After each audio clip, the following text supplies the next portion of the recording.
I just want peace. I just can't handle the chaos. I just want peace. A weak man will tell you that. A weak person that has not done their own internal emotional work will do that because you scare them and your emotions scare them. It is a weak, cowardly person that will tell you these things because your emotions as a divine feminine are quite literally your currency. They are your value, your magic, and your power. So one of the top ways to embody your divine femininity and to step into a more feminine, soft life is to honor your emotions and to stand on business that they are magic and that they make you who you are.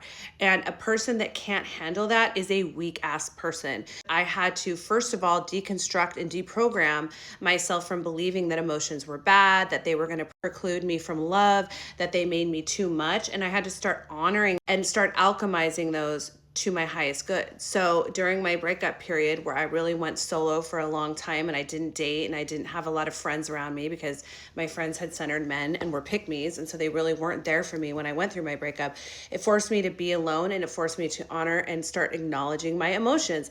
And it started with me validating those emotions. So I had to go back in history and like rewrite history for myself and give myself space to feel emotions in every regard when it came to that dusty relationship. And then I started to realize that in my current relationships around me, a lot of them were patterning that dysfunction where I had to just stay quiet and not express how I was feeling and not express how people were hurting my feelings because it was making it easy for them and they were takers and users. So I was realizing that with my friendships, that a lot of my friendships were requiring me to do the most and to like bend over backwards and serve them. But then when I had things where I needed somebody, or when I was going through hard times in my life, they weren't there for me. They didn't show up for me. And I started to understand that I was giving, and they were not reciprocating back to me what I was giving to them. And that made me mad and that made me resentful. And that's okay. I had to honor those emotions and stand strong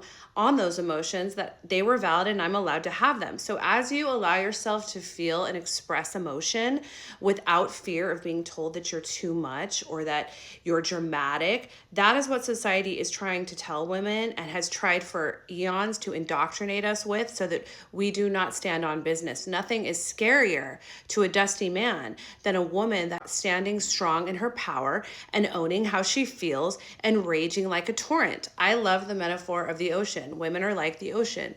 Some days we are glassy and smooth, and other days we are raging and stormy. And that is the beauty of the divine feminine. She is chaotic. So let's own that those emotions are what give us power to alchemize the lives around us and to alchemize our own lives. As we feel intense emotions of, let's say, for example, being a mama bear to our children because they're going through something hard at school, that incites us into action to protect them. There is something really beautiful about intense emotions in a divine feminine.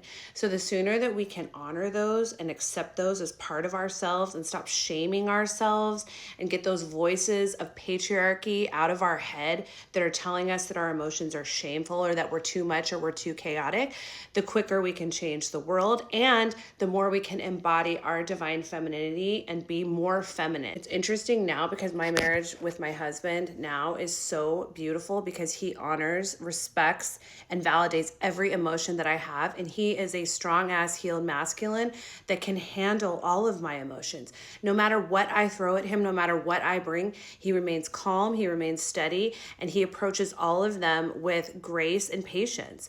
And that is what we get when we embody our divine femininity. We live out loud, we own our emotions, we do not apologize for them or stay small. We attract a masculine that is healed, that can handle all of them, that is not a coward, is not scared, and offers a safe place in the storm of our emotions at times to just feel everything. And in fact, he honors our emotions because he realizes that they're very closely tied to our intuition.